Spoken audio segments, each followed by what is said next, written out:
الحمد للہ وحدہ والصلاة والسلام علی من لا نبی بعد اما بعد فاعوذ باللہ من الشیطان الرجیم بسم اللہ الرحمن الرحیم وَلَقَدْ يَسَّرْنَا الْقُرْآنَ لِلذِّكْرِ فَهَلْ مِن مُدَّكِرٍ، اور یقیناً ہم نے قرآن کو نصیحت کے لیے آسان بنا دیا، تو کوئی ہے نصیحت حاصل کرنے والا۔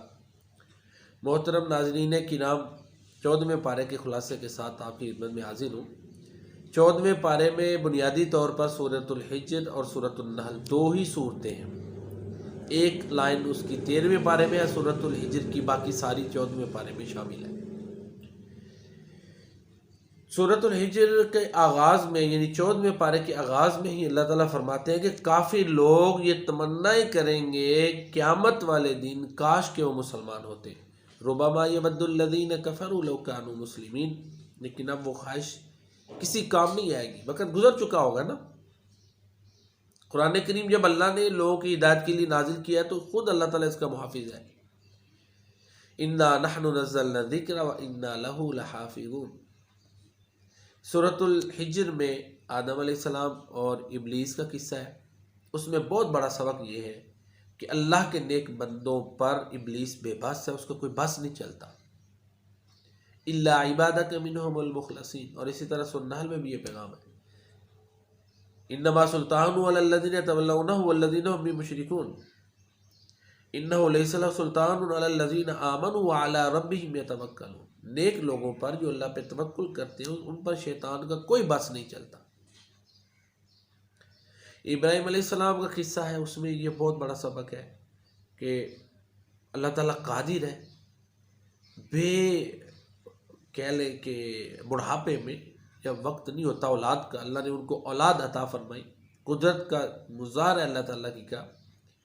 پھر قوم لوط کا ذکر ہے کہ جو قوم فطرت اور نیچر کو چھوڑ دے وہ تباہ ہو جاتی ہے، تباہی اس کا نصیب ہے۔ نیچر اور فطرت سے کوئی نہیں ٹکرا سکتا۔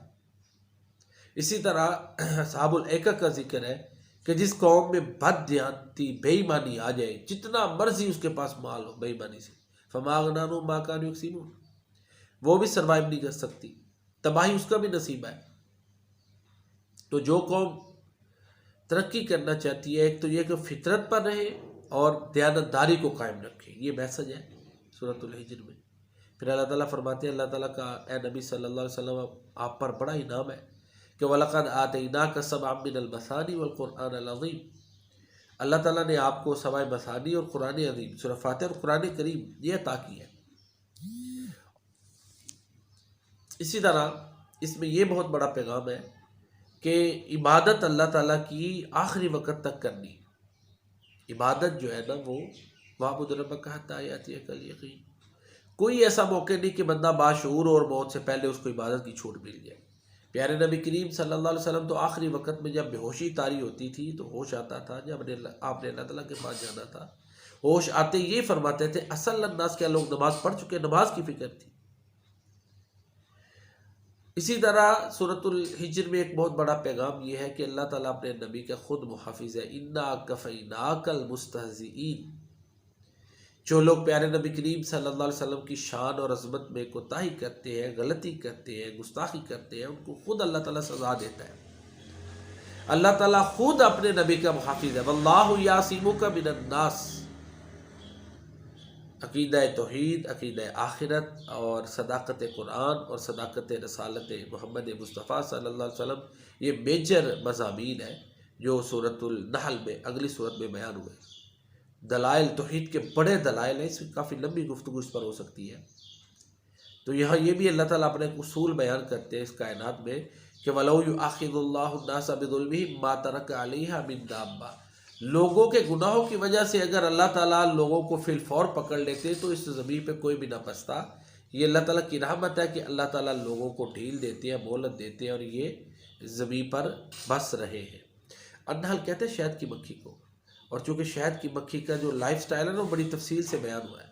وَأَوْحَىٰ رَبُّكَ إِلَى النَّحْلِ أَنِ اتَّخِذِي مِنَ الْجِبَالِ بُيُوتًا وَمِنَ الشَّجَرِ وَمِمَّا يَعْرِشُونَ۔ تو یہ اللہ تعالیٰ نے اس میں لائف سٹائل جو ہے نا وہ بیان کی ہے شہد کی مکھی کا، کہ کیسے وہ رس چوستی ہے، کیسے وہ چھتا بناتی ہے، پھر شہد بناتی ہے، کیسے وہ رہتی ہے، سارا تفصیل سے بیان ہوا ہے۔ اور توحید پر استدلال ہے۔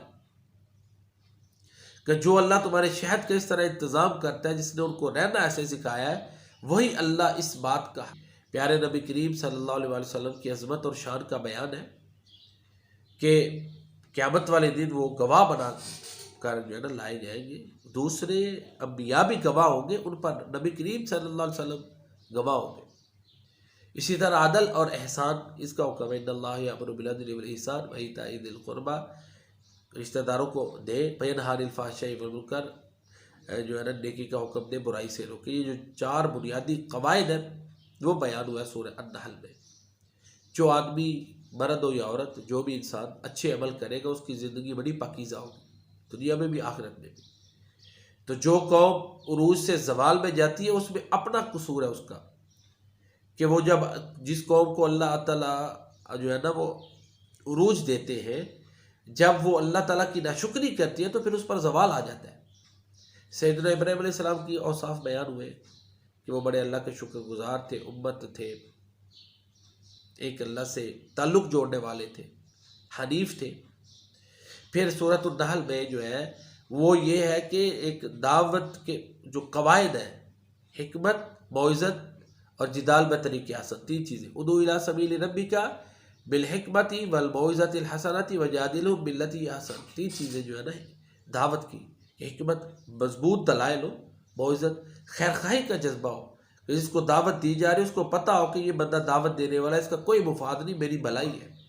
اور اگر وہ دلائل دے تو دلائل کا اچھے طریقے سے دلائل کے ساتھ جواب دیا جائے، تاکہ ایک بندہ ظاہر ہے جس بھی بات پر قائم ہے اس کی کوئی نہ کوئی سوچ ہوتی ہے، تھیوری ہوتی ہے، جب اس کو ثابت کر دیا جائے کہ اس کے دلائل غلط ہیں یا جو اس کا سوچ ہے وہ درست نہیں ہے، صحیح بات یہ ہے، تو پھر وہ قبول کرنے کے لیے تیار ہوتا ہے۔ تو دعوت کے جو قواعد و ضوابط ہیں وہ بھی سورۃ النحل میں بیان ہوئے۔ یہ مختصر سا خلاصہ تھا 14ویں پارے کا۔ انشاءاللہ 15ویں پارے کے خلاصے کے ساتھ پھر آپ کی خدمت میں حاضر ہوں گا۔ اللہ تعالیٰ کی بارگاہ میں دعا ہے کہ اللہ تعالیٰ یہ جو ہے نا قرآن کریم اس کو ہمارے لیے باعث شفا بنائے، سفارشی بنائے، ہمارے لیے حجت بنائے، دنیا اور آخرت میں اللہ تعالیٰ اس کی برکات سے ہمیں فیضیاب فرمائے۔ وما علینا الا البلاغ۔